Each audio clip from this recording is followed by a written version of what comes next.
de nossos pastores.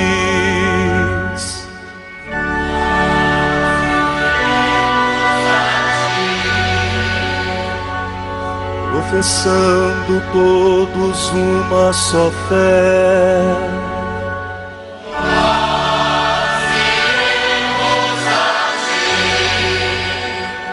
armados com a força que vem do Senhor, nós iremos a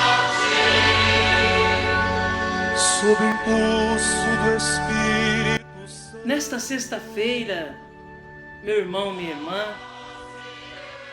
sexta-feira da 25ª semana do Tempo Comum, a Igreja nos traz a palavra da sua tradição.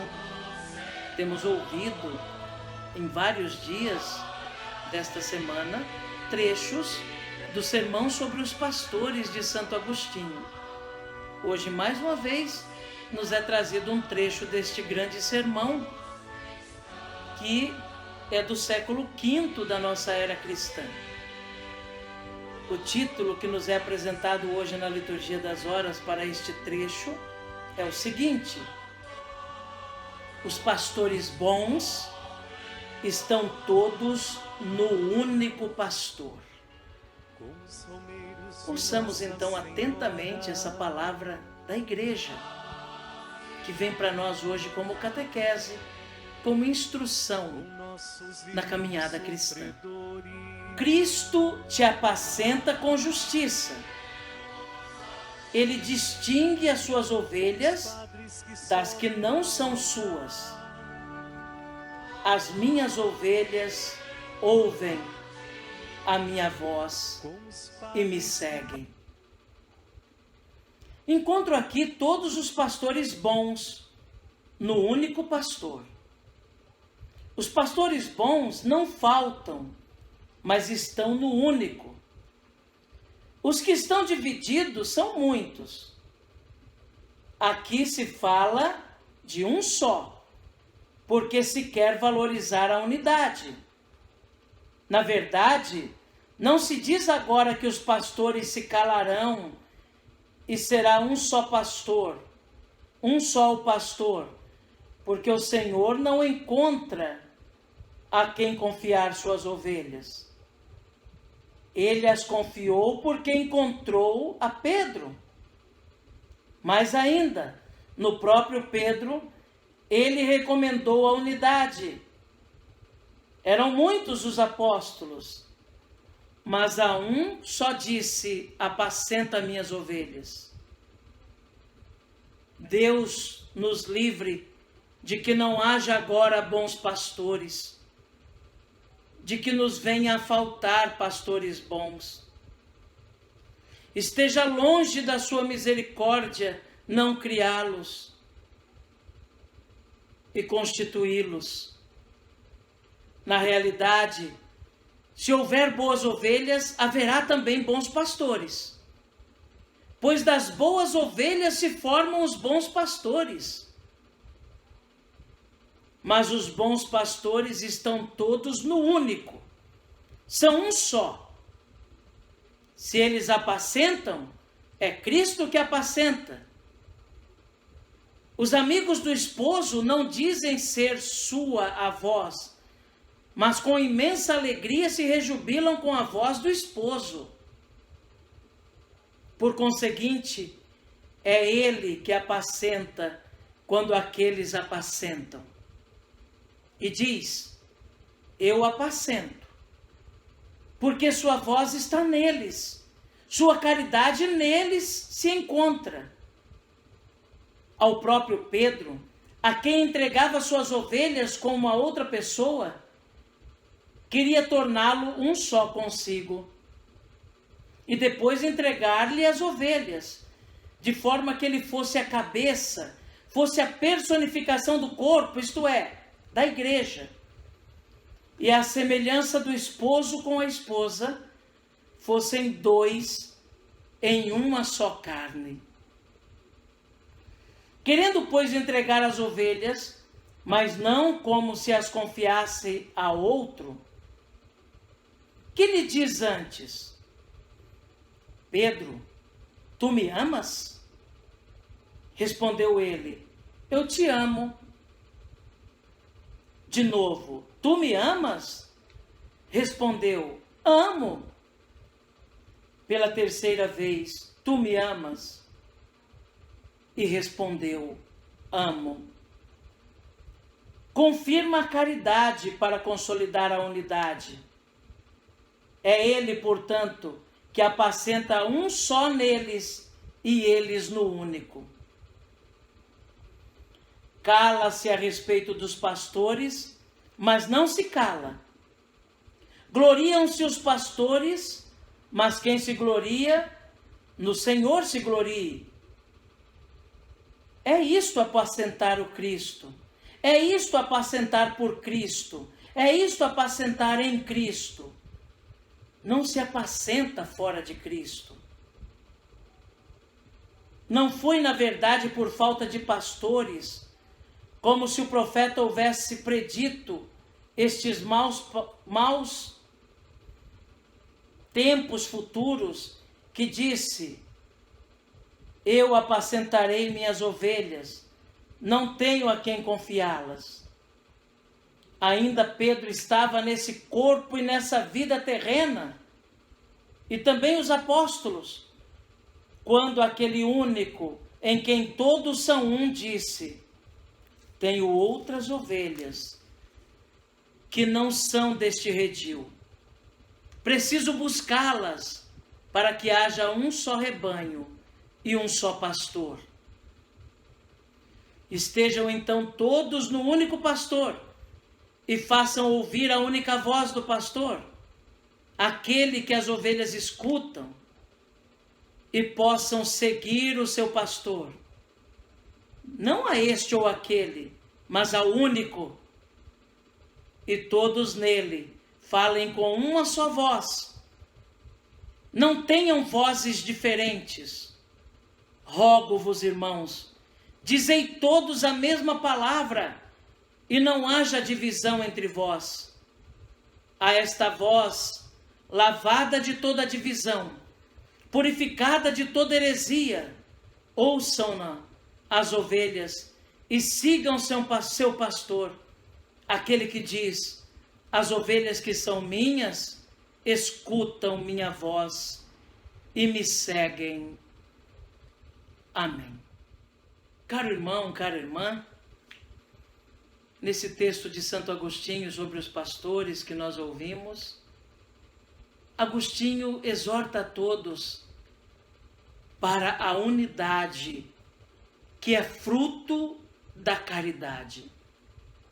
Santo Agostinho nos anima, porque mesmo percebendo que existem pastores maus, como o profeta Ezequiel lá no passado já chamou a atenção do povo de Israel para os maus pastores, mas mesmo sabendo que também no nosso tempo podemos encontrar pastores que apacentam a si mesmos e não ao rebanho do Senhor, que pregam sua própria palavra e não a palavra do Senhor, que se comportam conforme sua própria vontade e não conforme a vontade do Senhor,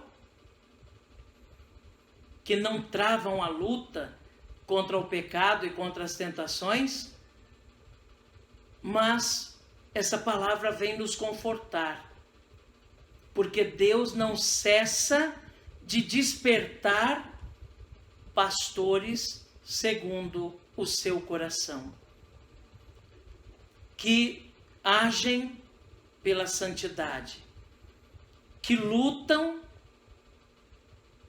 contra o pecado, contra as tentações desta terra, contra a sedução deste mundo, porque procuram estar unidos a Cristo, cabeça da igreja, e se deixam conduzir por ele.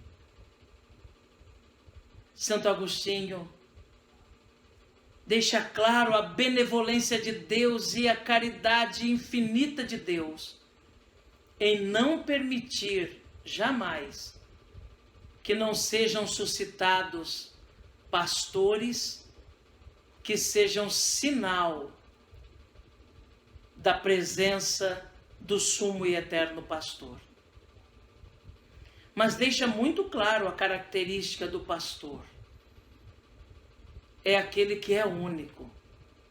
Ou seja, é aquele que está unido realmente ao sumo e eterno pastor, procura viver a comunhão, promove a unidade e pronuncia uma palavra que não é sua, mas do Senhor, o único.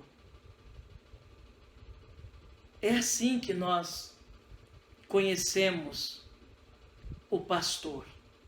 E essa unidade, ela é promovida pelo vínculo da caridade. A unidade do rebanho, a unidade entre os pastores que são escolhidos pelo sumo e eterno pastor, a unidade com ele, sumo e eterno pastor, é realizada através do amor autêntico, da prática da caridade, da vivência do amor evangélico. Então, como o amor de Deus está presente no mundo, como Deus continua agindo nesta terra, ele continua suscitando pastores segundo o seu coração. Não menos pecadores ilimitados, mas com o desejo de fazer antes a vontade de Deus que a própria vontade e a vontade dos outros. Mas Santo Agostinho diz uma coisa muito bonita. Nós teremos pastores que vivem a unidade e a caridade. Teremos pastores santos se a comunidade for santa. Teremos pastores segundo Deus se o povo procurar viver segundo Deus, porque Deus tira do meio do povo. Deus tira os pastores do meio da comunidade.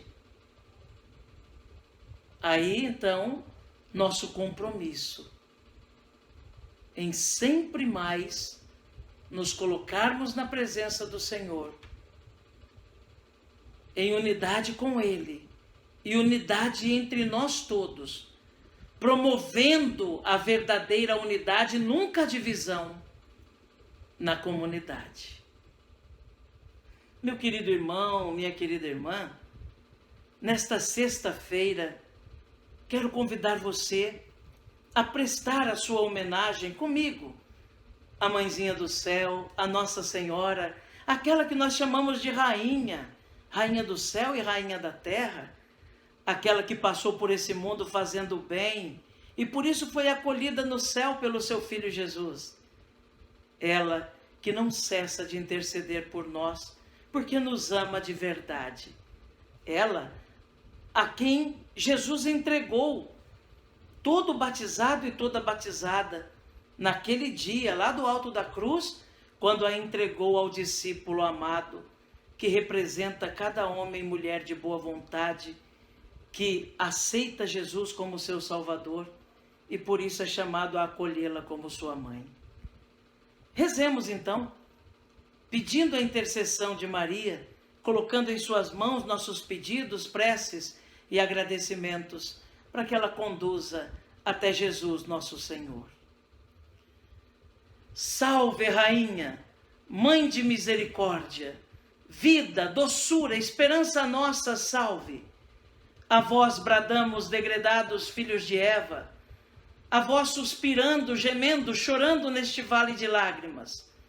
Eia, pois, advogada nossa, estes vossos olhos misericordiosos a nós volvei, e depois desse desterro, mostrai-nos Jesus. Bendito fruto do vosso ventre, ó clemente, ó piedosa, ó doce sempre Virgem Maria. Rogai por nós, Santa Mãe de Deus, para que sejamos dignos das promessas de Cristo. Amém. A você, meu irmão, minha irmã, desejo do mais profundo do meu coração um dia abençoado, cheio de graças, cheio de amor.